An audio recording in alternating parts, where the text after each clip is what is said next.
Hi friends, ಎಲ್ಲರೂ ಹೇಗಿದ್ದೀರಾ? ಇದು ನೆಕ್ಸ್ಟ್ ಡೇ ಹಬ್ಬದ ದಿನ ಅಂದರೆ ಶನಿವಾರ. ಎಲ್ಲರೂ ಸ್ನಾನ ಗೀನ ಮಾಡಿಕೊಂಡು ಸಿಡಿ ನೋಡೋದಕ್ಕೆ ಅಂತೇಳಿ ಹೊರಟ್ವಿ. ನಾನು ಕೂಡ ಸ್ನಾನ ಮಾಡಿಕೊಂಡು ರೆಡಿ ಆದೆ. ಆಮೇಲೆ ನೋಡಿದ್ರೆ ನಾನು ಹೋಗೋ ಆಗಿರಲಿಲ್ಲ. ಮತ್ತು ಸರಿ ಅವರೆಲ್ಲ ಹೋದರು.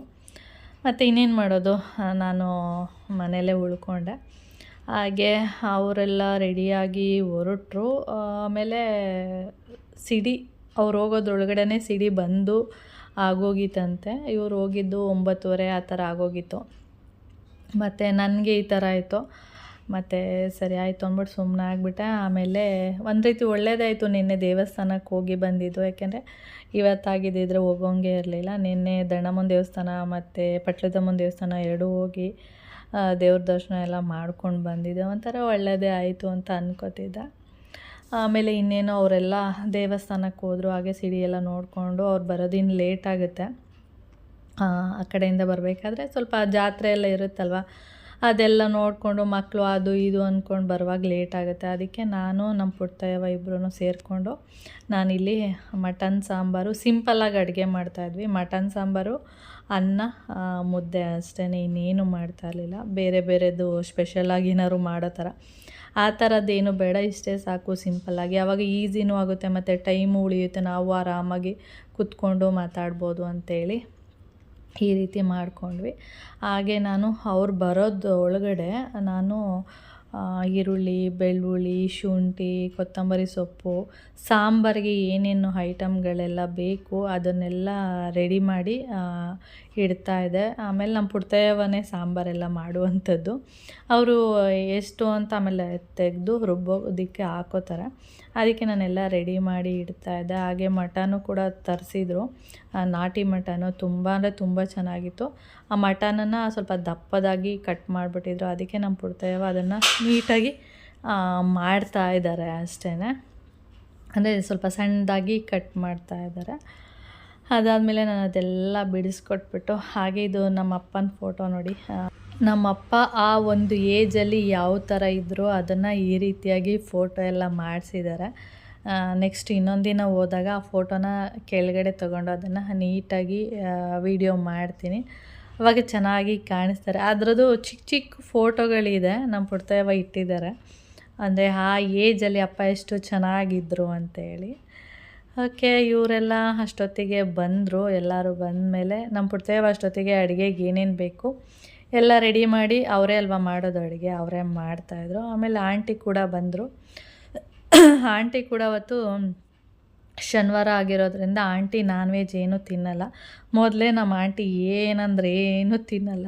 ಅಂದರೆ ನಾನ್ ವೆಜ್ಜು ಬಾಯ್ಲರ್ ಕೋಳಿ ಒಂದ್ಬಿಟ್ಟು ಇನ್ನೇನು ತಿನ್ನಲ್ಲ. ಅವರು ಮಾಡಿ ಬೇಕಾದರೆ ಹಾಕ್ಕೊಡ್ತಾರೆ, ಎಲ್ಲರಿಗೂ ಬಡಿಸ್ತಾರೆ. ಆದರೆ ಅವ್ರು ಮಾತ್ರ ಏನೂ ಕೂಡ ತಿನ್ನಲ್ಲ. ಅದಕ್ಕೆ ಅವತ್ತು ಶನಿವಾರ ಆಗಿರೋದ್ರಿಂದ ಅವರು ನಾನ್ ವೆಜ್ ತಿನ್ನಲ್ಲ. ಅದಕ್ಕೆ ಆಂಟಿಗೆ ಹೇಳ್ತಾಯಿದ್ವಿ, ಏನಾದರೂ ನಿಮಗೇನಾದರೂ ಸ್ಪೆಷಲ್ ಮಾಡ್ಕೊಳ್ಳಿ, ನಾವು ರೆಡಿ ಮಾಡಿಕೊಡ್ತೀವಿ ಅಂತೇಳಿ. ಆಮೇಲೆ ಗೀ ರೈಸ್ ಮಾಡಿಬಿಡಿ, ಹೀಗಿದ್ರು ಮಟನ್ ಸಾಂಬಾರೆಲ್ಲ ಇದೆಯಲ್ಲ, ಅದಕ್ಕೆ ಗೀ ರೈಸ್ ಮಾಡಿ ಅಂತ ಹೇಳ್ತಾಯಿದ್ವಿ. ಆಮೇಲೆ ಎಲ್ಲರೂ ಇಲ್ಲ ಗೀ ರೈಸ್ ಬೇಡ, ಜೀರಾ ರೈಸ್ ಮಾಡಿಸೋಣ ಆಂಟಿ ಕೈಲಿ, ಚೆನ್ನಾಗಿ ಮಾಡ್ತಾರೆ ಆಂಟಿ ಅಂತೇಳ್ಬಿಟ್ಟು ಸರಿ ಆಯಿತು ಅಂದ್ಬಿಟ್ಟು ಜೀರಾ ರೈಸ್ಗೆ ಏನೆಲ್ಲ ಬೇಕು ಅದನ್ನೆಲ್ಲ ಅವರೇ ರೆಡಿ ಮಾಡಿಕೊಂಡ್ರು.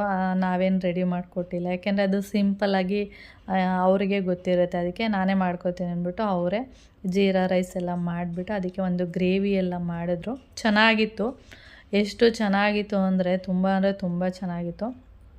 ಆಮೇಲೆ ಎಲ್ಲರೂ ಮಟನ್ ಸಾಂಬಾರೇ ತಿನ್ನಲಿಲ್ಲ. ಅಂದರೆ ಮಟನ್ ಸಾರು ಆದ ತಕ್ಷಣವೇ ಸ್ವಲ್ಪ ಎಲ್ಲರೂ ಒಂದೊಂದು ಪ್ಲೇಟಿಗೆ ಒಂದು 4-5 ಪೀಸು ಮಟನ್ ಹಾಕ್ಕೊಂಡು ಟೇಸ್ಟ್ ಮಾಡಿದರು. ಅದಾದಮೇಲೆ ಆಂಟಿ ಎಲ್ಲರಿಗೂ ಕೂಡ ಗೀ ರೈಸೇ ಮಾಡಿದರು. ಆಮೇಲೆ ಎಲ್ಲರೂ ಗೀ ರೈಸೇ ತಿಂದ್ಬಿಟ್ಟು ಮತ್ತು ಮೇಲೆ ಸ್ವಲ್ಪ ಅಷ್ಟೇ ವೈಟ್ ರೈಸ್ ಎಲ್ಲ ತಿಂದಿದ್ದು. ಜೀರಾ ರೈಸ್ಗೆ ಇದು ಒಂದು ಗ್ರೇವಿ ಮಾಡಿದರು. ನಿಜವಾಗ್ಲೂ ಅದು ನೋಡುವಾಗ ಇದು ಏನಪ್ಪ ಹಿಂಗಿದೆ, ಇದು ಚೆನ್ನಾಗಿರುತ್ತಾ ಏನು ಅಂತ ಎಲ್ಲ ಅನ್ಕೋತಾ ಇದ್ವಿ. ಅದು ಒಂಥರ ಮಸಾಲೆ ಥರ ಗೊಜ್ಜು ಥರ ಇತ್ತಲ್ಲ, ಅದಕ್ಕೆ ಚೆನ್ನಾಗಿರಲ್ವೇನೋ ಅಂತ ನಾವು. ಆಮೇಲೆ ಆಂಟಿ ಇಲ್ಲ, ಅದಕ್ಕೆ ಅದೇ ಕಾಂಬಿನೇಷನ್ನು ಚೆನ್ನಾಗಿರುತ್ತೆ, ಟೇಸ್ಟ್ ಮಾಡು ಅಂತ ಹೇಳಿದ್ರು. ಆಮೇಲೆ ಸರಿ ಆಯಿತು ಅಂದ್ಬಿಟ್ಟು ನಾವು ಹಾಕ್ಕೊಂಡು ತಿನ್ನುವಾಗ ಚೆನ್ನಾಗಿತ್ತು, ಸಖತ್ತಾಗಿತ್ತು. ಆಂಟಿಗೆ ಹೇಳ್ತಾಯಿದ್ದೆ, ಆಂಟಿ ಇದ್ರದ್ದು ವೀಡಿಯೋ ಮಾಡ್ತೀನಿ ಆಂಟಿ, ನಾನು ಅಪ್ಲೋಡ್ ಮಾಡ್ತೀನಿ, ಇದೆಲ್ಲ ನೀಟಾಗಿ ಮಾಡಿ ಅಂತ ಅಂದೆ. ಆದರೆ ನೀಟಾಗಿ ಮಾಡೋಕ್ಕಾಗಿಲ್ಲ, ಯಾಕೆಂದರೆ ಎಲ್ಲ ಮಟನ್ ಸಾರು, ಅನ್ನ, ಮುದ್ದೆ ಎಲ್ಲ ಒಟ್ಟಿಗೆ ಅಲ್ಲೊಂದು ಸ್ವಲ್ಪ ಇಲ್ಲೊಂದು ಸ್ವಲ್ಪ ಎಲ್ಲ ಇತ್ತು. ಆ ಕಿಚನು ಕೂಡ ನೀಟಾಗಿರಲಿಲ್ಲ, ಅದಕ್ಕೆ ನಾನು ವೀಡಿಯೋ ಮಾಡಿಲ್ಲ. ಇನ್ನೊಂದು ಸರಿ ಹೋದಾಗ ಹಂಗೆ ಅನ್ಕೋತಾ ಇರ್ತೀನಿ, ಆಗೋದೇ ಇಲ್ಲ. ಆಂಟಿ ನಾವು ಹೋದಾಗ ಅವರು ಸಿಗಲ್ಲ, ಅವ್ರು ಹೋದಾಗ ನಾವು ಸಿಗಲ್ಲ, ಈ ಥರ ಆಗಿಬಿಡುತ್ತೆ. ಆದರೆ ಚೆನ್ನಾಗಿ ಮಾಡ್ತಾರೆ, ಸಿಂಪಲ್ಲಾಗಿತ್ತು ಮತ್ತು ಚೆನ್ನಾಗೂ ಕೂಡ ಇತ್ತು. ನನಗೆ ವೀಡಿಯೋ ಮಾಡ್ಕೊಳ್ಳೋದಕ್ಕೆ ಆಗಲಿಲ್ಲ ಅಷ್ಟೇ. ಓಕೆ, ಇನ್ನೊಂದು ಸರಿ ನೋಡೋಣ ಯಾವಾಗ ಅದೃಷ್ಟಾಗಿ ಬರುತ್ತೋ ಗೊತ್ತಿಲ್ಲ ಅದೆಲ್ಲ ಮಾಡ್ಕೊಳ್ಳೋಕ್ಕೆ. ಅದಾದಮೇಲೆ ಎಲ್ಲರೂ ಕೂಡ ಜೀರಾ ರೈಸ್ನೇ ಹಾಕ್ಕೊಂಡು ಎಲ್ಲರೂ ಕೂಡ ತಿಂದ್ವಿ, ಚೆನ್ನಾಗಿತ್ತು. ಮೇಲೆ ಸ್ವಲ್ಪ ಮಟನ್ ಸಾರು, ಅನ್ನ ಅಷ್ಟೇ ಮಾಡ್ಕೊಂಡು ತಿಂದ್ವಿ. ಆಮೇಲೆ ಮುದ್ದೆ ಬೇಡ ಅಂತೇಳಿ ಕ್ಯಾನ್ಸಲ್ ಮಾಡಿಬಿಟ್ವಿ, ಇದೇ ಹೊಟ್ಟೆ ಫುಲ್ ಆದಂಗೆ ಆಯ್ತಲ್ಲ, ಅದಕ್ಕೆ ಸುಮ್ಮನೆ ಆಗಿಬಿಟ್ವಿ. ಊಟ ಎಲ್ಲ ಮಾಡಿಕೊಂಡು ಎಲ್ಲ ಕೆಲಸ ಆಗಾಗೆ ಬಿದ್ದಿತ್ತು, ಎಲ್ಲ ತಿಂದ್ಬಿಟ್ಟು ಅಷ್ಟೇ ಸುಮ್ಮನೆ ಹಾಗೆ ಕೂತ್ಕೊಂಡಿದ್ವಿ. ಇನ್ನು ಸಾಯಂಕಾಲ ಎಲ್ಲ ನೀಟ್ ಮಾಡಿದ್ರೆ ಆಯಿತು. ಮತ್ತು 4 ಗಂಟೆ ಮೇಲೆ ಕಾಫಿ ಟೀ ಮಾಡಿಬಿಟ್ಟು ಕುಡ್ಕೊಂಡು ಆಮೇಲೆ ಎಲ್ಲ ಕೆಲಸನೂ ಮಾಡೋಣ ಒಟ್ಟಿಗೆ ಅಂದ್ಬಿಟ್ಟು ಸುಮ್ಮನೆ ಆಗೋದ್ವಿ. ಹಾಗೆ ರೂಮಲ್ಲಿ ಕೂತ್ಕೊಂಡು ಆಂಟಿ, ನಾನು, ಮೈನಾ 3 ಜನನೂ ಕೂತ್ಕೊಂಡು ಮಾತಾಡ್ತಾಯಿದ್ವಿ. ಹಾಗೆ ಇದು ಏನು ಸರ ತೋರಿಸ್ತೆ ಅದು ಬಂದು ಬೆಳ್ಳಿಗೆ ಈ ಥರ ಗೋಲ್ಡು ನೀರು ಬಿಟ್ಟಿದ್ದಾರೆ. ಈ ಥರದೆಲ್ಲ ಇವಾಗ ಟ್ರೆಂಡಿಂಗು. ಇವಾಗ ಚಿನ್ನ ಎಲ್ಲ ತೊಗೊಳಕ್ಕಾಗಲ್ವಲ್ಲ, ಅದಕ್ಕೆ ಈ ಥರದ್ದು ಸರಗಳೆಲ್ಲ ಸಿಗ್ತಾ ಇದೆ. ಇನ್ಸ್ಟಾಗ್ರಾಮಲ್ಲಿ ಆಂಟಿ ತೋರಿಸ್ತಾಯಿದ್ರು, ನೋಡಿ ಈ ಥರದ್ದೆಲ್ಲ ಇದೆ, ನಾವು ಚಿನ್ನಕ್ಕೆ ಲಕ್ಷಾಂತರ ರೂಪಾಯಿ ಕೊಡೋ ಬದಲು ಬೆಳ್ಳಿಗೇ ಈ ರೀತಿ ದುಡ್ಡು ಕೊಟ್ಬಿಟ್ಟು ತೊಗೋಬೋದು ಅಂತೇಳಿ ನನಗೆ ತೋರಿಸ್ತಾಯಿದ್ರು. ಚೆನ್ನಾಗಿತ್ತು, 2 ಸರನೂ ಕೂಡ ಬೆಳ್ಳಿದು, ಆದರೆ ನೋಡೋಕ್ಕೆ ಗೋಲ್ಡ್ ಥರ ಇದೆ. ಅದೇ ಗೋಲ್ಡು ಚಿನ್ನದ ನೀರೇನೋ ಬಿಟ್ಟಿರ್ತಾರೆ ಅಷ್ಟೇ. ಓಕೆ, ತೊಗೋಬೋದು ಆ ಥರದ್ದೆಲ್ಲ. ಇವಾಗ ಚಿನ್ನಕ್ಕೆಲ್ಲ ಎಷ್ಟು ಗ್ರಾಮ್ ಕೊಡಬೇಕು, ಅದಕ್ಕೆ ಎಷ್ಟು ದುಡ್ಡು ಕೊಡಬೇಕು, ಅದ್ರ ಬದಲು ಇದು ಬೆಸ್ಟ್ ಅಂತ ಅನ್ನಿಸ್ತು. ಹಾಗೆ ನಾನು, ಆಂಟಿ, ಮೈನಾ ಇದ್ರ ಬಗ್ಗೆ ಒಂದಷ್ಟು ಇನ್ಸ್ಟಾಗ್ರಾಮಲ್ಲಿ ಇದು ನೋಡಿ ಈ ಸರ ಹೀಗಿದೆ, ಹೆಣ್ಮಕ್ಳಿಗೆ ಅದೇ ತಾನೇ. ಮತ್ತು ಸೀರೆಗಳು, ಅದರಲ್ಲೂ ನಮ್ಮ ಮೈನಂಗೆ ಅಂತೂ ತುಂಬ ಕ್ರೇಜು, ಸೀರೆ ಸ್ವಲ್ಪ ಈ ಥರ ಸರಗಳಂದರೆ ಸ್ವಲ್ಪ ಕ್ರೇಜು. ಹಾಗೆ ಇನ್ಸ್ಟಾಗ್ರಾಮಲ್ಲಿ ಹೋಗ್ಬಿಟ್ಟು ಒಂದಷ್ಟು ವೀಡಿಯೋಸ್ಗಳು ಅದು ಇದೆಲ್ಲ ನೋಡಿಕೊಂಡು ಕೂತಿದ್ವಿ. ಅಷ್ಟೊತ್ತಿಗೆ ಟೈಮು ಕೂಡ ಒಂದು 3:30-4 ಗಂಟೆ ಆಯಿತು. ಆಗ ನಮ್ಮ ಮೈನಾ ಹೇಳಿದ್ಲು, ರೇಖಕ್ಕ ನಡಿ ನಿಮ್ಮ ಸೈಟ್ ಹತ್ರ ಹೋಗೋಣ, ಹಾಗೆ ವಾಕಿಂಗ್ ಆದಂಗೆ ಆಗುತ್ತೆ, ಹೋಗೋಣ ಅಂತ ಹೇಳಿದ್ಲು. ಸರಿ ಆಯಿತು ಹೋಗೋಣ ಅಂತ ಅಂದೆ. ಅದಾದಮೇಲೆ ಸೈಟ್ ಹತ್ರ ಹೋಗಬೇಕು ಅಂದರೆ ಕಾಫಿ ಟೀ ಎಲ್ಲ ಕುಡ್ಕೊಂಡು, ಹಾಗೆ ಪಾತ್ರೆಗಳು ಮಧ್ಯಾಹ್ನ ತಿಂದಿರೋ ಪಾತ್ರೆಗಳೆಲ್ಲ ಆಗಾಗೆ ಇತ್ತಲ್ವ, ಎಲ್ಲರೂ ಒಂದೊಂದು ಕೆಲಸ ಮಾಡಿದ್ವಿ. ನಾನು ಪಾತ್ರೆ ತೊಳೆಯೋಕ್ಕೆ ಕೂತ್ಕೊಂಡೆ, ನಮ್ಮ ಮೈನೆಲ್ಲ ಟೀ ಮಾಡಿ ಕೊಟ್ಟಳು. ಹಾಗೆ ಆಂಟಿ ಒಂದೊಂದು ಕೆಲಸ ಮಾಡಿಕೊಂಡು 3 ಜನನೂ ಕೆಲಸ ಎಲ್ಲ ಮುಗಿಸ್ಬಿಟ್ಟು, ಹಾಗೆ ನಮ್ಮ ಪುಟ್ಟಯ್ಯವ ಮತ್ತು ನವೀನ ಅವರು ಕೂಡ ಸ್ವಲ್ಪ ಹೊರಗಡೆ ಹೋಗಬೇಕಿತ್ತು. ಸಬ್ನಹಳ್ಳಿ ಅಂತ ಒಂದು ಊರು, ಅಲ್ಲಿಗೆ ಹೋಗಬೇಕಿತ್ತು. ಅವರು ಅಲ್ಲಿಗೆ ಹೊರಟರು. ನಾವು ಮತ್ತು ಮೈನಾ, ಆಂಟಿ 3 ಜನನೂ ಸೈಟ್ ಹತ್ರ ಬಂದ್ವಿ. ಹಾಗೆ ಬರಬೇಕಾದ್ರೆ ಒಂದು ಅರ್ಧ ತನಕ ರೋಡು ಚೆನ್ನಾಗಿದೆ, ಒಂದು ಅರ್ಧ ತನಕ ರೋಡು ಚೆನ್ನಾಗಿಲ್ಲ. ಫುಲ್ಲು ಅದೇನೋ ರೋಡ್ ಮಾಡೋದಕ್ಕೆ ಮಾಡಿದ್ದಾರೆ, ಅಷ್ಟರಲ್ಲಿ ಏನೋ ಆಗಿ ಅದು ಅರ್ಧಕ್ಕೆ ಸ್ಟಾಪ್ ಆಗೋಗಿದೆ. ಅದು ಜಲ್ಲಿ ಕಲ್ಲೆಲ್ಲ ಹಾಕ್ಬಿಟ್ಟಿದ್ದಾರಲ್ಲ, ಅಲ್ಲಿ ಓಡಾಡೋಕ್ಕೆ ಆಗಲ್ಲ, ಕಷ್ಟ ಆಗ್ತಾಯಿತ್ತು ನಮಗೇ. ದಿನ ಓಡಾಡೋರಿಗೆ ಗೊತ್ತಿಲ್ಲ ಪಾಪ. ಹಾಗೆ ನಾವು ಅದೇ ಮಾತಾಡ್ಕೊಬತ್ತಾ ಇದ್ವಿ, ಏನಂದರೆ ಅರ್ಧದಿಂದ ಸಿಮೆಂಟ್ ರೋಡ್ ಹಾಕಿದ್ದಾರೆ, ಅಂದರೆ ತಾರ್ ರೋಡಲ್ಲ, ಸಿಮೆಂಟ್ ರೋಡೇ ಬೆಸ್ಟು ಅಂತೇಳಿ ಮಾತಾಡ್ಕೊಬತ್ತಾ ಇದ್ವಿ. ಆದರೆ ಜಾಸ್ತಿ ದುಡ್ಡೆಲ್ಲ ಇನ್ವೆಸ್ಟ್ ಮಾಡಬೇಕಲ್ಲ, ಅದಕ್ಕೆ ಸ್ವಲ್ಪ ಹಿಂದೆ ಮುಂದೆ ನೋಡ್ತಾರೆ ಅಂತೇಳಿ ಮಾತಾಡಿಕೊಂಡು. ಹಾಗೆ ನಿಮ್ಮ ಸೈಟ್ ಯಾವುದು ಅಂತ ನಮ್ಮ ಮೈನಾ ಎಲ್ಲ ಕೇಳ್ತಾಯಿದ್ಲು. ಆಮೇಲೆ ಅಲ್ಲಿ ಮಕ್ಕಳೆಲ್ಲ ಆಟ ಆಡ್ತಾ ಇದ್ದಾರಲ್ಲ, ಅದೇ ನಮ್ಮ ಸೈಟು.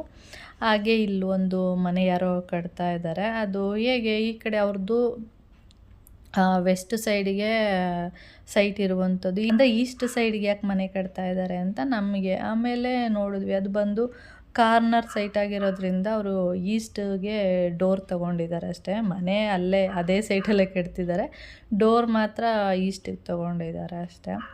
ಕಾರ್ನರ್ ಸೈಟ್ ಆದರೆ ಈ ಥರದ್ದು ಒಂದು ಬೆನಿಫಿಟ್ ಇರುತ್ತೆ. ಮತ್ತು ಗಾಳಿ ಬೆಳಕು ಕೂಡ ಚೆನ್ನಾಗಿರುತ್ತೆ ಕಾರ್ನರ್ ಸೈಟು. ನಮಗೆ ಈಸ್ಟ್ಗಾರು ತೊಗೋಬೋದು, ಇಲ್ಲ ನಾರ್ತ್ಗಾರು ತೊಗೋಬೋದು, ಆ ಥರದ್ದು ಏನೋ ಒಂದು ಮಾಡ್ಕೋಬೋದು. ಮತ್ತು ಗಾಳಿ ಬೆಳಕಿಗೂ ಕೂಡ ಚೆನ್ನಾಗಿರುತ್ತೆ. ಹಾಗೆ ಅಲ್ಲೊಂದು ಮನೆ ಆಗ್ತಾಯಿದೆ, ಹಾಗೆ ಹಿಂದೆ ಕಡೆ ಒಂದು ಮನೆ ಆಗ್ತಾಯಿದೆ. ಪರವಾಗಿಲ್ಲ, ಸುಮಾರು ಮನೆಗಳಾಗ್ಬಿಟ್ಟಿದೆ. ನಾನು ಬಂದಾಗ ಈ ಮನೆಗಳೇನೂ ಸ್ಟಾರ್ಟ್ ಆಗಿರಲಿಲ್ಲ. ಅಂದರೆ ಮೋಹನ್ ಮಾಮ ಹೇಳಿದರು, ಯಾರೋ ಮತ್ತೆ ಅಲ್ಲಿ ನಮ್ಮ ಸೈಟ್ ಬಿಟ್ಟು ಇನ್ನೊಂದು ಸೈಟ್ ಹತ್ರ ಮನೆ ಕಟ್ತಾ ಇದ್ದಾರೆ ಅಂತ. ಆದರೆ ನಾನು ನೋಡಿರಲಿಲ್ಲ ಅಷ್ಟೇ. ಆದರೆ ಇಲ್ಲಿ ಮಕ್ಕಳೆಲ್ಲ ಆಟ ಆಡ್ತಾ ಇದ್ದಾರಲ್ಲ, ಇದೇ ನಮ್ಮ ಸೈಟು. ನಾನು ಸುಮಾರು ಸರಿ ತೋರಿಸಿದ್ದೀನಿ. ಇದು ಬಂದು 30-45 ಇದೆ. ಹಾಗೆ ಅಲ್ಲೋದ್ವಿ. ಅಲ್ಲಿ ಮುಂದೆ ಮನೆಯವರು ಬಂದರು, ಅಂದರೆ ನಮ್ಮ ಸೈಟ್ ಮುಂದೆ ಮನೆಯವರು ಇದ್ದಾರಲ್ಲ, ಅವರು ಬಂದ್ಬಿಟ್ಟು ಮಾತಾಡಿಸ್ತಾ ಇದ್ದರು, ಬೇಗ ಬೇಗ ಬನ್ನಿ, ನೀವು ಮನೆ ಕಟ್ಕೊಂಡು ನಮಗೆ ಬೇಜಾರಾಗ್ತಿದೆ, ಬೋರ್ ಆಗುತ್ತೆ, ಯಾರೂ ಇಲ್ಲ ಮಾತಾಡೋದಕ್ಕೆ ಅಂತೆಲ್ಲ ಹೇಳ್ತಾಯಿದ್ರು. ಅದಕ್ಕೆ ನಾನಂದೆ, ಯಾಕೆ ಅಕ್ಕಪಕ್ಕ ಎಲ್ಲ ಮನೆಗಳಿದೆಯಲ್ಲ, ಅವರೆಲ್ಲ ಸಿಗ್ತಾರಲ್ಲ ಮಾತಾಡೋದಕ್ಕೆ ಅಂತಂದೆ. ಸಿಗ್ತಾರೆ, ಆದರೆ ನೀವು ಮನೆ ಮುಂದೆ ಇರ್ತೀರಲ್ಲ, ಅವಾಗವಾಗ ಸಿಗ್ತೀರ ಮಾತಾಡೋದಕ್ಕೆ ಅಂತ ಹೇಳ್ತಾಯಿದ್ರು. ಹಾಗೆ ಅಲ್ಲೆಲ್ಲ ನೋಡಿಕೊಂಡು ಹಾಗೆ ನಮ್ಮ ಸೈಟ್ ಹತ್ರ, ನಮ್ಮ ಸೈಟ್ ಮುಂದೆ ಜಾಗ ಏನಿದೆ ಅಂದರೆ ರೋಡು, ಆ ರೋಡ್ ಏನಿದೆ 18 ಅಡಿ ಇದೆಯಂತೆ. 18 ಅಡಿ ಅಂದರೆ ಸ್ವಲ್ಪ ಕಷ್ಟನೇ ಆಗುತ್ತೆ ಓಡಾಡೋದಕ್ಕೆ.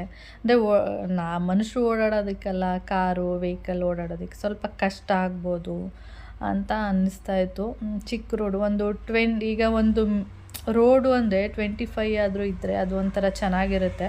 18 ಅಡಿ ರೋಡು ಅಂದರೆ ಸ್ವಲ್ಪ ಕಷ್ಟನೇ, ಅದು ಚಿಕ್ಕ ರೋಡ್ ಆಗಿಬಿಡುತ್ತೆ ಅಂತೇಳಿ ನಾನು ಮೈನ ಎಲ್ಲ ಹಾಗೆ ಮಾತಾಡಿಕೊಂಡು ಹಾಗೆ ಸ್ವಲ್ಪ ಮುಂದಕ್ಕೆ ಬಂದ್ವಿ. ಅಲ್ಲೊಂದು ಮನೆ ಆಗ್ತಾಯಿತ್ತು, ದೊಡ್ಡ ಮನೆ. ನಮಗೆ ಎಷ್ಟು ದೊಡ್ಡ ಮನೆ ಕಟ್ತಾ ಇದ್ದಾರೆ ಇಲ್ಲಿ ಅಂತ ಅಂದ್ಕೊಂಡು ಹಾಗೆ ಸ್ವಲ್ಪ ಮುಂದಕ್ಕೆ ಬಂದ್ವಿ.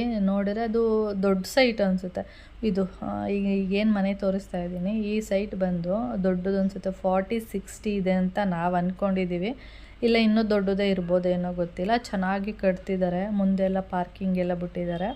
ಮತ್ತು ಲಿಫ್ಟು ಕೂಡ ಇದೆ ಮೇಲಕ್ಕೆ, ಲಿಫ್ಟು ಕೂಡ ಮಾಡ್ತಾಯಿದ್ದಾರೆ. ಇದು ಒಂದು ಹಾಲು, 2 ಬೆಡ್ರೂಮು, ಕಿಚನು, ಒಂಥರ ಚೆನ್ನಾಗಿತ್ತು. ಸಿಂಪಲ್ಲಾಗು, ಅಂದರೆ ನೋಡೋಕೆ ಈಗ ಸದ್ಯಕ್ಕೆ ಸಿಂಪಲ್ಲಾಗಿದೆ.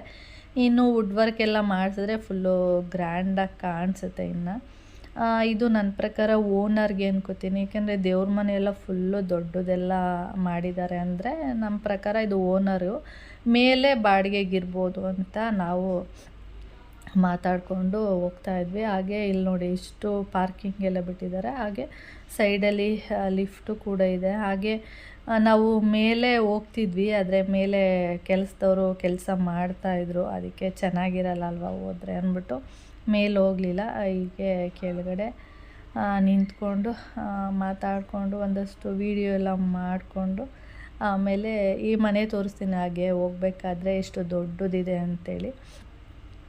ದೊಡ್ಡದಾಗಿದೆ ನನ್ನ ಪ್ರಕಾರ. 40-60ಗಿಂತನೂ ದೊಡ್ಡದೇ ಅಂತ ಅನ್ಕೋತೀನಿ. ಏಕೆಂದರೆ ಮುಂದೆ ಎಲ್ಲ ಇಷ್ಟು ಜಾಗ ಎಲ್ಲ ಬಿಟ್ಟು, ಮತ್ತು ಹಿಂದೆನೂ ಆ ಥರ ಎಲ್ಲ ದೊಡ್ಡದಾಗಿ ಎಲ್ಲ ರೂಮ್ ಎಲ್ಲ ದೊಡ್ಡದಾಗಿ ಬಂದಿದೆ. ಅಂದರೆ ನನ್ನ ಪ್ರಕಾರ ಇದೆ ನೋಡಿ, ಜಾಸ್ತಿನೇ ಇದೆ. ಅಂದರೆ ದೊಡ್ಡ ಸೈಟ್ ಅಂತ ನಾನು ಅಂದ್ಕೊಂಡಿದ್ದೀನಿ.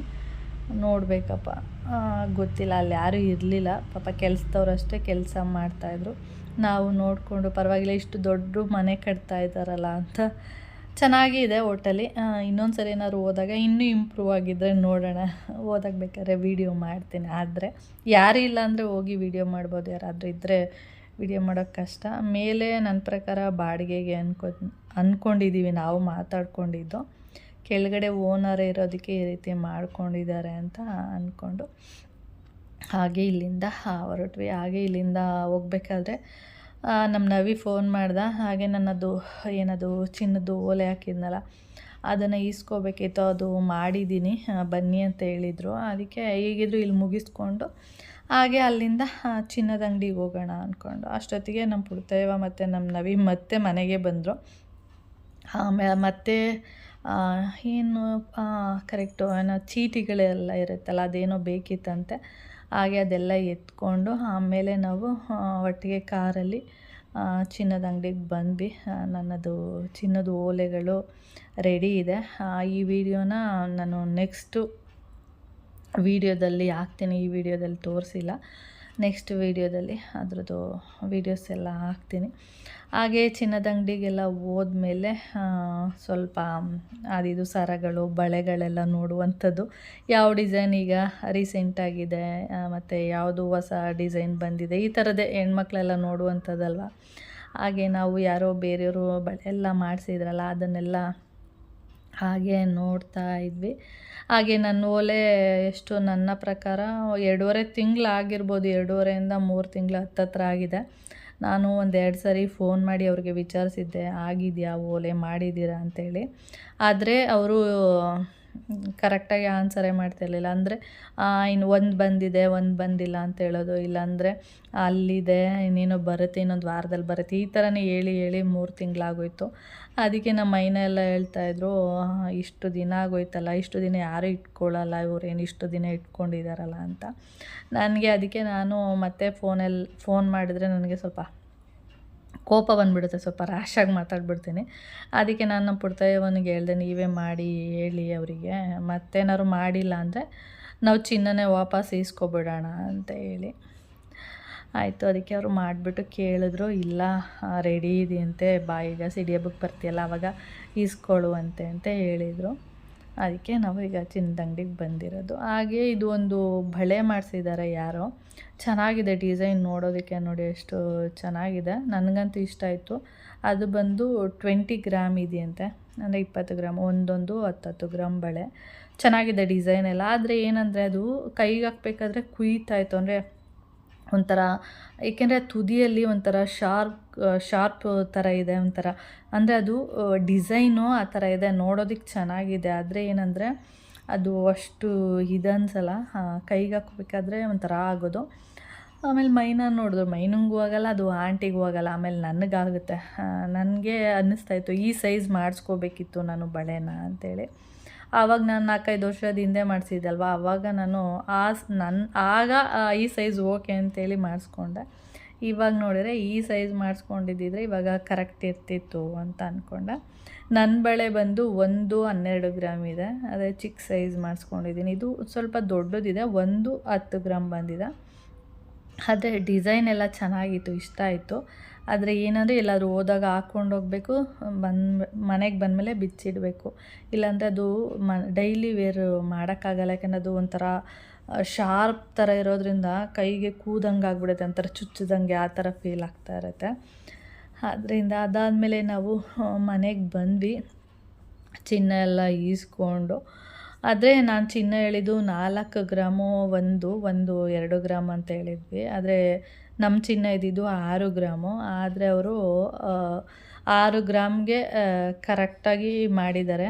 ನನಗೆ ಎಕ್ಸ್ಟ್ರಾ ಕೊಡೋ ಥರ ಆಗುತ್ತೇನೋ ಅಂತ ಅಂದ್ಕೊಂಡಿದ್ದೆ, ಎಕ್ಸ್ಟ್ರಾ ಏನು ಕೊಡೋ ಥರ ಆಗಿರಲಿಲ್ಲ. ಕರೆಕ್ಟಾಗಿ 6 ಗ್ರಾಮ್ಗೆ ಮ್ಯಾನೇಜ್ ಆಗೋ ಥರ ಮಾಡಿದ್ದಾರೆ. ನೆಕ್ಸ್ಟ್ ವಿಡಿಯೋದಲ್ಲಿ ನಾನು ಓಲೆ ಡಿಸೈನ್ ಎಲ್ಲ ತೋರಿಸ್ತೀನಿ, ಓಕೆ. ಹಾಗೆ ಈ ಓಲೆಗೆ ಈ ಸರ ಮ್ಯಾಚ್ ಆಗುತ್ತೆ ಅಂತ ಅಂದ್ಬಿಟ್ಟು ನಮ್ಮ ಅವಳ ಸರನ ಹಾಕಿದ್ದಾಳೆ. ಚೆನ್ನಾಗಿ ಕಾಣಿಸ್ತಾ ಇದೆ ಅಂತ ಹೇಳ್ತಾಯಿದ್ರು ನಮ್ಮ ಆಂಟಿನೂ ಕೂಡ, ಏಕೆಂದರೆ ಅದು ಬಿಳಿ ಕಲ್ಲು, ಇದು ಬಿಳಿ ಕಲ್ಲು ಅಂತ. ವಿಡಿಯೋನು ಕೂಡ ಇಲ್ಲಿಗೆ ಎಂಡ್ ಮಾಡ್ತೀನಿ. ವಿಡಿಯೋ ಇಷ್ಟ ಆದರೆ ಲೈಕ್, ಶೇರ್, ಕಮೆಂಟ್ ಮಾಡಿ. ಹಾಗೆ ಫಸ್ಟ್ ಟೈಮ್ ನೋಡ್ತಾ ಇದ್ದರೆ ಪ್ಲೀಸ್ ಸಬ್ಸ್ಕ್ರೈಬ್ ಮಾಡ್ಕೊಂಡು ನೋಡಿ.